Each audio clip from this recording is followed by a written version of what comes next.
Hamas की खुशी का जवाब नहीं। आप देख रहे हैं न्यूज़ भारत। अगर आपने हमारे चैनल को सब्सक्राइब नहीं किया है तो सब्सक्राइब कर दे और वीडियो को लाइक कर दीजिए। लिए चलते हैं खबर की ओर।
אוקיי, תודה גילי. אליאור, אנחנו אליך עם התמונות האלה, בואו נראה את התמונות שיוצאים מהרכב. כן, אנחנו רואים ש... הנה, אנחנו רואים תמונה,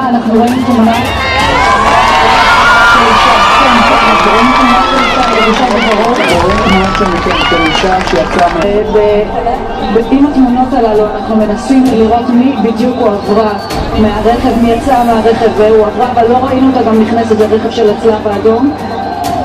הצלב האדום.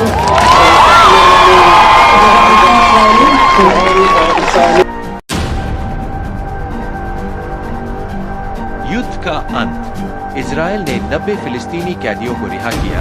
हमास ने भी 3 को छोड़ा। गाजा में 15 महीने के बाद युद्ध विराम शुरू हो गया है। इस समझौते के तहत हमास ने 3 इजरायली महिला बंधकों को रिहा किया है। वहीं इजराइल ने भी 90 फिलिस्तीनी कैदियों को रिहा किया है। इजराइल और हमास के बीच करीब 1 साल से अधिक समय से जारी जंग रविवार को अस्थायी रूप से थम गई है। इसके साथ ही गाजा में जारी भीषण तबाही थम गई है। सीज फायर के समझौते के तहत हमास की ओर से इजराइल के 3 बंधकों को रिहा कर दिया गया है और वे इजराइल पहुंच गए हैं। जो बंधक रिहा हुई है वे सभी महिलाएं हैं। वहीं अब समझौते के तहत इजराइल ने भी 90 फिलिस्तीनी कैदियों और बंदियों को रिहा कर दिया है, ज्यादातर महिलाएं और नाबालिग बच्चे। इजराइल ने जिन फिलिस्तीनी कैदियों को गिरफ्तार किया है उनमें ज्यादातर महिलाएं और नाबालिग बच्चे शामिल हैं। इजराइल ने इस लिस्ट में शामिल सभी लोगों को देश की सुरक्षा से संबंधित अपराध, पत्थर फेंकने से लेकर हत्या के प्रयास जैसे अधिक गंभीर आरोपों के लिए हिरासत में लिया। क्या है समझौते की शर्तें? इजराइल और हमास के बीच सीज फायर का पहला फेज कुल 42 दिनों का हो सकता है। हमास की शर्त ये है कि सीज फायर डील के पहले चरण में इजरायली सेना गाजा सीमा से 700 मीटर पीछे अपने इलाके में चली जाएगी। सीज फायर डील के पहले फेज में हमास 33 बंधकों को रिहा कर सकता है, जिनमें 5 महिलाएं शामिल हैं। उधर इजराइल इसके एवज में सैकड़ों फिलिस्तीनी कैदियों को छोड़ेगा। इसके 15 दिन बाद हमास बाकी बंधकों को रिहा करेगा। इस बीच दोनों पक्ष स्थायी सीज फायर पर बात करेंगे। विनाशकारी शांति, हमास इजराइल युद्ध विराम। फिलिस्तीनी प्राधिकार के अधीन एक संयुक्त प्रशासन स्थापित होना चाहिए। पब्लिश्ड 20 जनवरी 2025 सुबह के 10:12 IST। तकरीबन 15 महीने के युद्ध तथा कई दौर की श्रमसाध्य वार्ता के बाद हमास और इजराइल युद्ध विराम पर सहमत हुए हैं। इस युद्ध में हजारों लोग मारे गए और गाजा का अधिकांश हिस्सा नष्ट हो गए। जैसे ही युद्ध विराम की खबर बाहर आई, हजारों लोग रोजाना की बमबारी और गोलाबारी बंद होने की उम्मीद में गाजा की सड़कों पर निकला। अनिश्चितता अभी भी बनी हुई थी, लेकिन दोनों पक्षों ने गाजा से इजराइल की आंशिक वापसी और पहले दिन रिहा किए जाने वाले बंधकों के नामों के विवरण को लेकर अपने आखिरी वक्त के मतभेदों को सुलझा लिया और रविवार को युद्ध विराम लागू हो गए। यह युद्ध का स्थायी अंत नहीं है, लेकिन 7 अक्टूबर 2023 के बाद से इजराइल और गाजा में जो हिंसा देखी गई, उसके मद्देनजर इस युद्ध में विराम भी एक बड़ी राहत है, खासकर गाजा के 2.3 मिलियन फिलिस्तीनियों के लिए। यह समझौता 3 चरणों में लागू होने की उम्मीद है। पहले चरण में हमास 33 बंधकों को रिहा करेगा, जबकि इजराइल करीब 1000 फिलिस्तीनी सुरक्षा कैदियों को रिहा करेगा। दूसरे चरण में बंधकों व कैदियों की और ज्यादा अदला-बदली होगी तथा दोनों पक्षों को दुश्मनी की स्थायी समाप्ति की घोषणा करनी होगी। तीसरे चरण में आगे की राह पर चर्चा होगी, जिसमें गाजा का प्रभारी कौन हो, यह भी शामिल होगा। फिलहाल दोनों पक्षों का ध्यान पहले चरण पर केंद्रित है।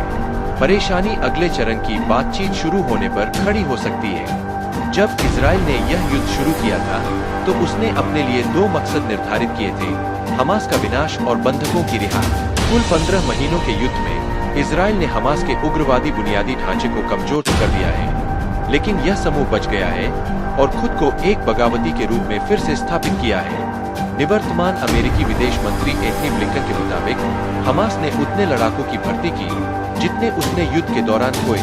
हमास को नष्ट करने या आक्रामक तरीके से बंधकों की रिहाई सुनिश्चित करने में इजराइल की असमर्थता गाजा में IDF की सैन्य रणनीति पर गंभीर सवाल खड़े करती है। यह शायद उन कारकों में से एक हो सकता है जिसने बेंजामिन नेतन्याहू को युद्ध विराम स्वीकार करने के लिए प्रेरित किया, लेकिन उन्होंने युद्ध को समाप्त करने के प्रति कोई प्रतिबद्धता नहीं जताई है। दूसरी तरफ हमास गाजा से इजराइल की पूर्ण वापसी की मांग करता है। संभावित बाधाओं के बावजूद युद्ध विराम के लागू होने का तथ्य एक स्वागत योग्य खबर है। यह गाजा के लिए बेहद ही जरूरी राहत और आगे की बातचीत के लिए एक मंच प्रदान करता है। इजराइल एवं फिलिस्तीनियों के साथ साथ अंतर्राष्ट्रीय मध्यस्थों को अब युद्ध के बाद वाले परिदृश्य में खाई को बांटने की दिशा में काम करना चाहिए। इजराइल ऐसी किसी भी स्थिति को स्वीकार नहीं करेगा जो हमास को गाजा में एक वर्चस्वशाली ताकत के रूप में छोड़े। एक अपेक्षाकृत ज्यादा व्यावहारिक समाधान अंतर्राष्ट्रीय स्तर पर मान्यता प्राप्त फिलिस्तीनी प्राधिकार की अगुवाई में सभी फिलिस्तीनी गुटों का एक संयुक्त प्रशासन का गठन और फिर गाजा के पुनर्निर्माण की ओर ध्यान केंद्रित करना है। लेकिन इस योजना के सफल होने और शांति स्थापित करने के लिए इजराइल को गाजा पट्टी से अपने सभी सैनिकों को वापस बुलाने के लिए तैयार होना चाहिए।